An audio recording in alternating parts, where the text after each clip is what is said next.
अरविंद केजरीवाल की आम आदमी पार्टी दिल्ली को जीता, उसके बाद पंजाब को जीता, अब राजस्थान में भी अपना भाग्य आजमा रही है। इसी के साथ ही राजस्थान में विधानसभा चुनाव के लिए लिस्ट जारी होते ही जोधपुर में एक कैंडिडेट को खड़ा किया गया। जोधपुर शहर से प्रत्याशी बनाया गया सर आपका राहुल जी रोहित जोशी जी, आपका बहुत बहुत स्वागत है। सर मुझे ये बताइए कि आपकी क्या रणनीति रहेगी जोधपुर में जो आपको आप पे पार्टी ने विश्वास जताया है? रणनीति साफ है, काम की राजनीति। हम लोग काम करने ही आए हैं, हम लोग दूसरी फालतू की बात करने आए ही नहीं है। हम लोग शिक्षा पे बात करेंगे, स्वास्थ्य पे बात करेंगे, अच्छे एजुकेशन सिस्टम जो नहीं हो रहा है राजस्थान के अंदर उस पर बात करेंगे, रोड ख़राब है उस पर उसके बारे में बात करेंगे, कैमरा सिस्टम जानी जो दिल्ली की तर्ज पे हम लोग जोधपुर में काम करेंगे।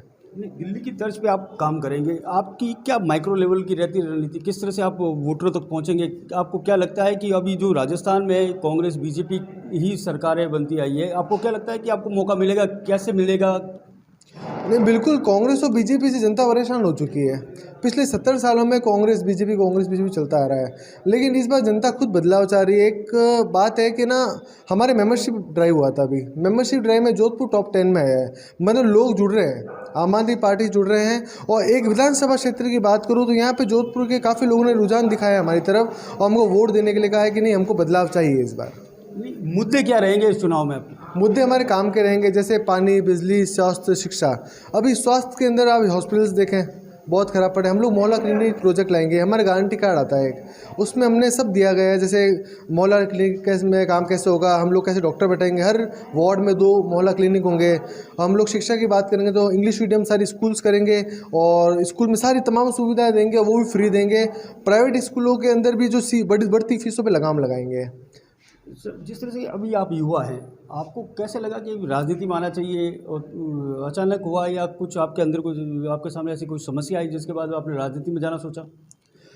देखो, जैसे बचपन मेरा संघर्षपूर्ण रहा है, उसके बावजूद कुछ नए नए काम स्टार्ट करते थे तो कहीं होता था कि यार कई बार रिश्वत खिलाओ, कई बार ये चीज़ करो। तो उस चीज़ों में क्या होता था कि ना मन टूटता था कि यार काम करें कि पैसा खिलाएं, और हर जगह परेशानी आती थी। उसके बाद में दिमाग में आया कि नहीं, अब एक बार राजनीति में घुस के एक बार की रोक कितना कीचड़ है, बट हम लोग ना कीचड़ में नहीं घुसेंगे तो साफ़ कैसे करेंगे। हम लोग ही युवा है, हम युवा ही आगे नहीं आएंगे तो काम कौन करेगा। सभी ये सोचेंगे तो फिर देश आगे कैसे बढ़ेगा। जिस तरह से हम देश आगे बढ़ने की बात कर रहे हैं, एक तरफ देखा जाए तो महागठबंधन बना है, उस महागठबंधन में आपका कांग्रेस भी आपके साथ है, कई सारे दल है, तो अभी आप कांग्रेस के खिलाफ भी यहाँ पे चुनाव लड़ रहे हैं? जी, महागठबंधन सिर्फ और सिर्फ लोकसभा के लिए है, विधानसभा के लिए कोई लेना देना नहीं इस चीज़ का। हम भी हमारे भी शीर्ष नेतृत्व अनाउंस कर चुका है इस चीज़ को लेके। और महागठबंधन भी क्यों हुआ था, क्योंकि केंद्र सरकार की तानाशाही चल रही थी, इस वजह से होना पड़ा था। अगर वो नहीं होता तो शायद अभी अगले लोकसभा चुनाव तक देश की क्या हालत होती, जग जाहिर है।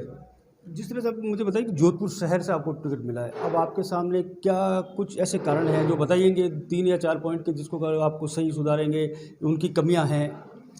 कारण तो मैं बहुत सारे दे सकता हूँ, लेकिन आपने 3-4 की बात की है तो 3-4 तो पहला मुद्दा रोड का है। रोडें ख़राब पड़ी है, हर बारिश में नया टेंडर उठता है।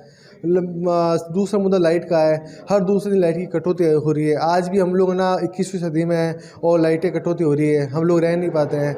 और तीसरा मुद्दा स्वास्थ्य का है। आप मेरे जो विधानसभा क्षेत्र में 3 बड़े बड़े हॉस्पिटल्स आते हैं, उनकी अगर हम जाके देखें तो जहाँ गंदगी पड़ी, वहाँ गंदगी है, सफाई होती नहीं है, डॉक्टर टाइम पे आते नहीं। तो कई ऐसे मुद्दे हैं जिस बारे में हम लोग आगे काम करेंगे, उसी पे काम करेंगे। उस पर आप काम करेंगे। अब आपके सामने आप किसको चुनौती मान रहे हैं, भारतीय जनता पार्टी, कांग्रेस या किसी अन्य दल को? क्योंकि अब राष्ट्रीय लोकतांत्रिक पार्टी ने भी अपना एक ब्राह्मण प्रत्याशी मैदान में उतारा है, तो आप इस समय किस तरह की चुनौती मान रहे हैं? मैं सोचता हूँ ये कोई चुनौती में नहीं है, क्योंकि इन्होंने काम नहीं किया। अगर ये काम कर रहे होते तो चुनौती होती। इन्होंने लास्ट के पिछले 5 साल में सभी लोग नाराज़ हैं। किसी भी एक घर बताइए जिनमें नाराज़गी नहीं हो। इसलिए मुझे नहीं लगता कि कोई चुनौती होगी और हम लोग आराम से जीतेंगे। आप लोग आराम से जीतेंगे?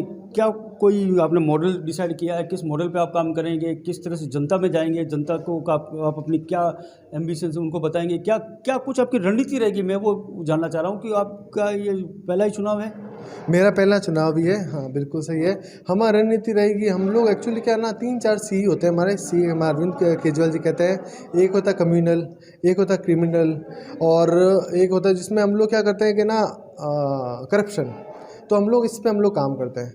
अभी आप देखें करप्शन कितना फैलता जा रहा है, तो हम लोग ना जनता के बीच जाके उसी के मुद्दे उठाएंगे। तो आप जनता के मुद्दे उठाएंगे और इन दिनों में, पिछले दिनों में आपने काफ़ी सारे धरना प्रदर्शन भी किया था और कई सारे आवाज़ भी उठाई थी। तो आपको ऐसे कोई मुद्दे बताइए जो मौजूदा सरकार के, कि आपको जिस पे आप बता सकते हैं कि ये चीज़ें गलत थी, उसको लेके हम लोगों को समर्थन मिलेगा। और संजीवनी घोटाला, आदर्श घोटाला सबसे बड़े मुद्दे हैं ये। संजीवनी घोटाला में करोड़ों अरबों रुपए लोगों के फंस चुके हैं। आदर्श घोटाला में करोड़ों अरबों रुपए अपने को पता है, अखबारों में भी आया है। तो वो पैसा सिर्फ जनता एक दूसरे पे आरोप, जनता के सामने एक दूसरे पे सिर्फ आरोप लगाते हैं लोग, इसने घोटाला किया, उसने घोटाला किया, लेकिन पैसा कहाँ है? लोगों का पैसा तो फंस चुका है। आज गरीब तर्ज के लोग हैं, ऑटो रिक्शा वाले हैं, सब लोग हैं, उनके बेचारों को पैसा फंस गया, लाखों लाखों रुपए जो कि उन्होंने किसी ने बेटी की शादी के लिए जमा किया होगा, किसी ने बच्चे के एजुकेशन के लिए जमा किया होगा। वो पैसा हमारा मेन मुद्दा तो ये रहेगा। नहीं, तो आपका मेन मुद्दा रहेगा तो आप पैसे कैसे उन जनता को दिलाएंगे जो पीड़ित पक्ष है? क्योंकि मुख्यमंत्री अशोक गहलोत लगातार इसके ऊपर कार्रवाई कर रहे हैं, लेकिन अभी तक तो पैसा मिला नहीं। अब आप कैसे दिला पाओगे? आपकी कोई रणनीति बनाई है? आपने क्या कुछ डिसाइड किया जिसको लेके आप ये काम कर पाएंगे? कार्रवाई कर रहे हैं तो पैसा कहाँ है? पैसा कहाँ आया? वो सिर्फ दिखावे की कार्रवाई है, अंदर दोनों एक है, दोनों एक ही है ना। तो कार्रवाई सिर्फ दिख रही है बट हो नहीं रही है। नहीं, तो आपको लगता है दोनों एक है, बीजेपी कांग्रेस? बिल्कुल एक है। ये दोनों भाई बहन की राजनीति हम तो यही कहते हैं शुरुआत से। राजस्थान सरकार आने के बाद में जब कांग्रेस आई तो कितने बीजेपी के लोगों पे केस हुए, बीजेपी के आने के बाद में कितने कांग्रेस के कैंडिडेट पे केस हुए? नहीं हुए, एक पे भी नहीं हुआ। तो और चुनाव से पहले एक दूसरे पे आरोप प्रत्यारोप लगते हैं, इन्होंने ये घोटाला किया, इन्होंने वो घोटाला किया, बट ये कहाँ है? सामने 5 साल निकल गए, मैंने तो नहीं देखा, शायद आपने भी नहीं देखा होगा। तो एक महागठबंधन में तो आप कांग्रेस के साथ हैं, फिर आप और कांग्रेस एक साथ हो गई, तो बीजेपी और कांग्रेस कैसे? मुझे को थोड़ा समझाए, हमारे दर्शक भी जानना चाहते हैं कि आप क्या कहना चाह रहे हैं। महागठबंधन का आपने बिल्कुल, अभी मैंने आपको इसका जवाब दिया था। महागठबंधन सिर्फ साथ में है, मेरा कहने का हाँ बिल्कुल है, लोकसभा में हम लोग साथ में हैं। अगर हम लोग साथ नहीं होंगे तो सभी को पता है, जग जाहिर है कि एक छोटा सा कानून तक पास नहीं होना, कानून ही हटा दिया। जो सुप्रीम कोर्ट का ऑर्डर निष्कासित कर दें तो वो तो तानाशाही की सरकार हो गई। तो ये मजबूरन जो भी सभी पार्टियों के लिए होना पड़ा, क्योंकि नहीं तो देश तानाशाही की तरफ चले जाएगा। इसलिए सबको एक होके, एकजुट होकर दिखाना पड़ेगा और आगे काम करना पड़ेगा। एबीपी न्यूज़ से बातचीत करने के लिए बहुत बहुत धन्यवाद। सबसे बड़ी बात बता दूं कि आम आदमी पार्टी ने जिस तरह से जोधपुर, मुख्यमंत्री अशोक गहलोत के गढ़ जिले में जिस तरह से गढ़ कहा जाता है, वहां पर शहर सीट है जहां पर मुख्यमंत्री अशोक गहलोत ने मौजूदा विधायक को मौका दिया है। उनके सामने आम आदमी पार्टी ने रोहित जोशी को दिया है। रोहित जोशी का मानना है कि भ्रष्टाचार के चलते जनता हमको साथ देगी। जोधपुर से करणपुरी, एबीपी न्यूज़।